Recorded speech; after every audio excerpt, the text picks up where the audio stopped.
Sorry, ये light fluctuate कर गई थी। तो हम देख रहे थे कि बीटा ऑफ 1/2 इक्वल्स टू पाई। हमने रिलेशन से भी सॉल्व किया और क्या कहते हैं डायरेक्ट फार्मूले से भी पहले किया था, तो सेम रिजल्ट है। तो ये हमारे पास एक रिलेशन है बीटा और गैमा फंक्शन का।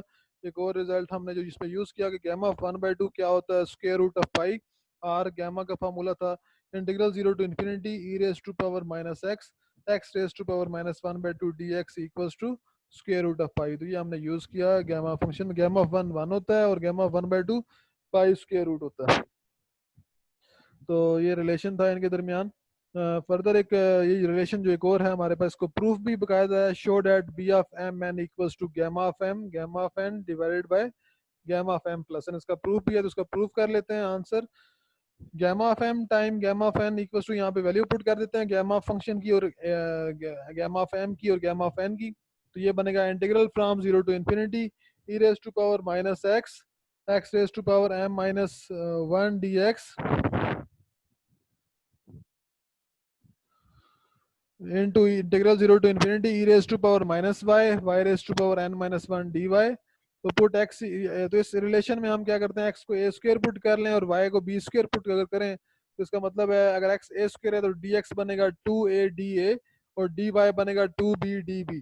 तो which is equal to integral from 0 to ∞ e raised to power minus a square a की raised to power 2m minus 2 into 2a da times integral from 0 to ∞ e raised to power minus b square b raised to power 2n minus 2 into 2b db, which is equal to 4 times integral 0 to ∞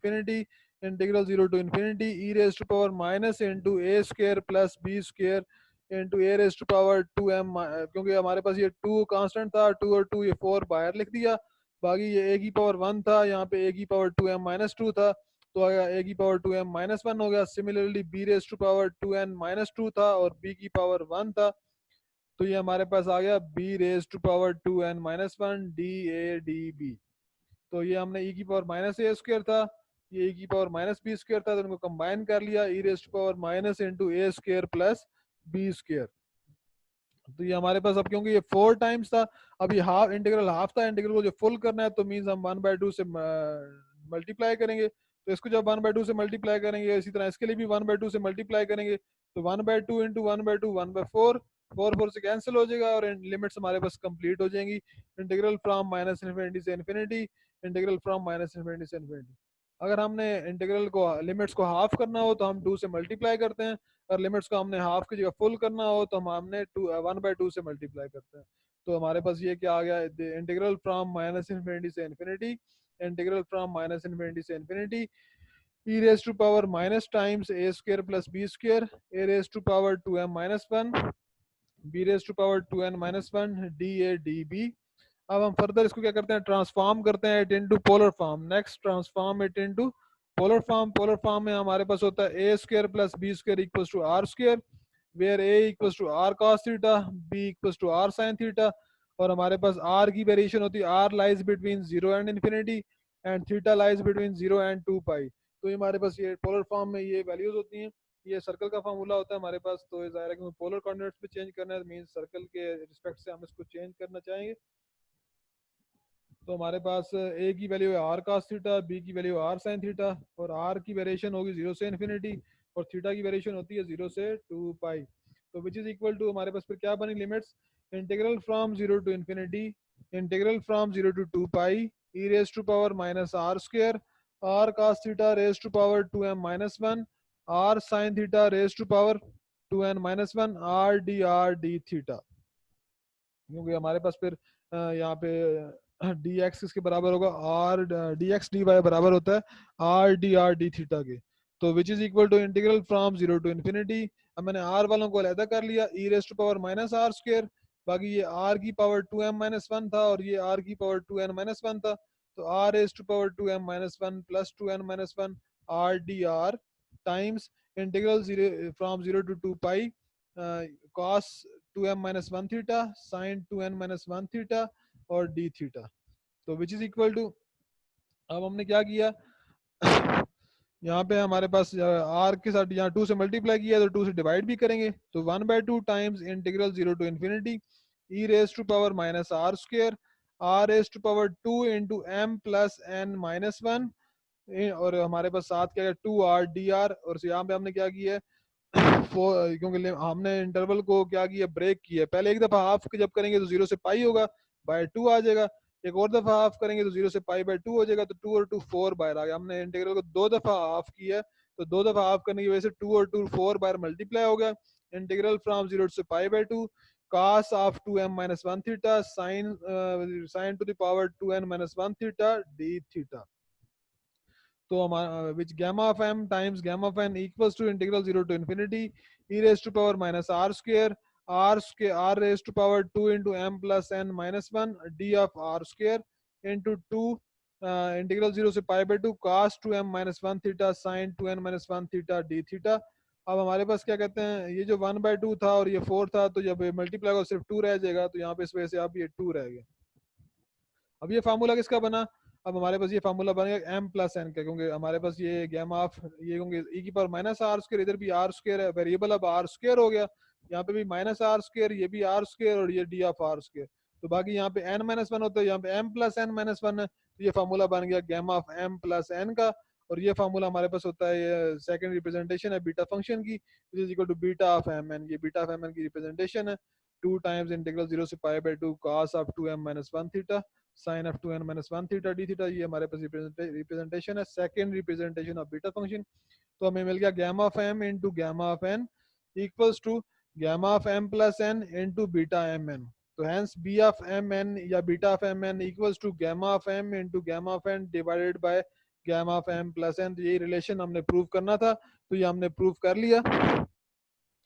तो ये relation था beta और gamma function का। अब हम start करेंगे next के, हमारे पास जो कॉन्टिन्यूस प्रोबेबिलिटी डिस्ट्रीब्यूशन की थर्ड काइंड है गामा डिस्ट्रीब्यूशन। तो अब उसको देख लेते हैं। A continuous random variable x is said to have a gamma distribution with parameter m positive if its probability distribution function is defined।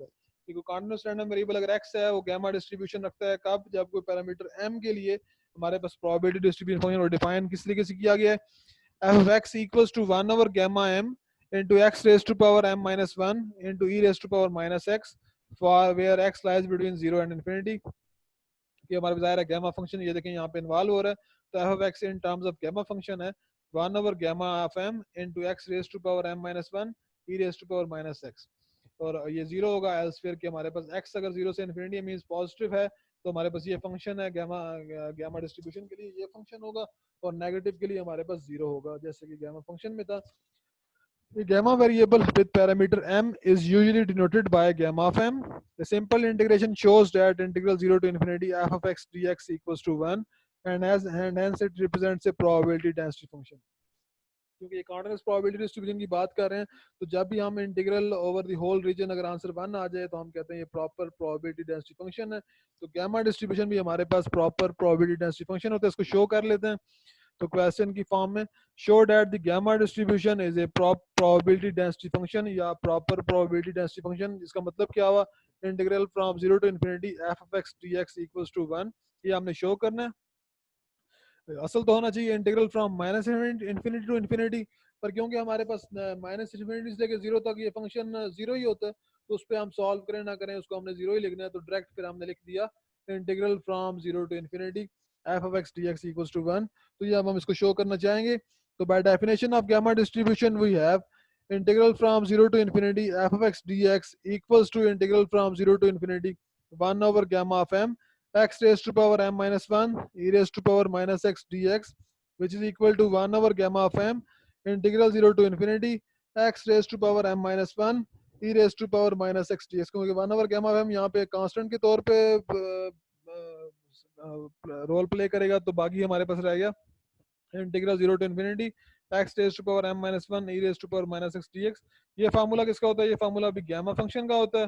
तो हमारे पास since gamma of m equals to integral 0 to infinity x raised to power m minus 1 e raised to power minus x dx, so integral 0 to infinity f of x dx equals to 1 over gamma of m into gamma of m। तो ये cancel out हो गया, हमारे पास क्या बचा 1, तो यही show करना था integral f of x dx equals to 1। तो hence it is a probability density function, या हम इसे कह सकते हैं प्रॉपर प्रोबेबिलिटी डेंसिटी फंक्शन। तो फर्दर इससे रेलेवेंट डिस्ट्रीब्यूशन फंक्शन इसका क्या होता है गामा डिस्ट्रीब्यूशन का, distribution function of the gamma distribution is given as f of x equals to integral 0 to x 1 over gamma of m x raised to power m minus 1 e raised to power minus x dx x greater than equal to 0। तो ये हमारे पास इसका distribution function है और zero है, जाहिर है जब x लेस देन जीरो है तो जीरो होगा, और पॉजिटिव के लिए होता है तो ये हमारे पास ये डिस्ट्रीब्यूशन फंक्शन है, integral from 0 to x 1 over gamma of m x raised to power m minus 1 e raised to power minus x dx, which is called the incomplete gamma function and has been tabulated by Carl Pearson। तो ये हमारे पास distribution function है जो किसने Karl Pearson ने इसको develop किया था। तो ये हमने गामा डिस्ट्रीब्यूशन स्टार्ट कर दिया इस लेक्चर में। तो नेक्स्ट लेक्चर में हम देखेंगे इसकी प्रॉपर्टीज देखेंगे, इससे रेलेवेंट कुछ क्वेश्चन देखेंगे अगर सॉल्व कर सके तो, और फर्दर हम इसके बीटा डिस्ट्रीब्यूशन को भी हम देखें सॉल्व करेंगे। तो आज के लेक्चर में इतना ही। Thank you students, take care, अल्लाह हाफिज।